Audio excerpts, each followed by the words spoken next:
આજ રોજ અમારા જામનગર જિલ્લા દલિત સમાજ દ્વારા જે આજ કાર્યક્રમ ધરણાનો કાર્યક્રમ રાખ્યો છે એ ગુજરાતના અલગ અલગ જિલ્લામાં દલિત યુવાનો જે કર્મચારી છે એને ખોટા કેસોમાં ફસાવ્યા છે, બરાબર. એમ અમારો જામનગરનો દેવરાજ ગોહિલ આજે જેલમાં છે.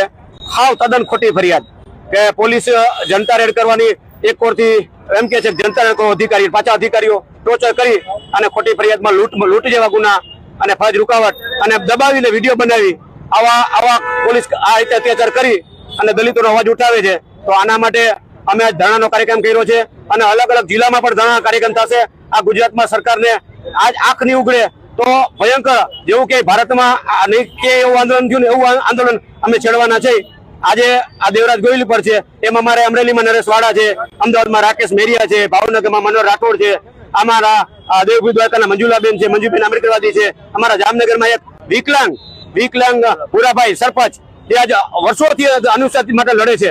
એ ભૂરાભાઈનો એક પગ વિકલાંગ હતો, બીજો પગે ભાંગી નાખ્યો માથા પર શકશો શું? તો ત્યારે પોલીસને કેમ કહે ભાઈ ક્યાંય નથી એક્શન લેતી? અને દલિતો પર કાંઈ ના હોય, નિર્દોષ હોય તો એને સીધા ખોટા ફરિયાદમાં ફસાવી દેવાના. તો આના માટેનું છે ને અમારું ભયંકર આજથી જામનગરની શરૂઆત થઈ છે. જો સરકાર નિર્ણય નહીં લે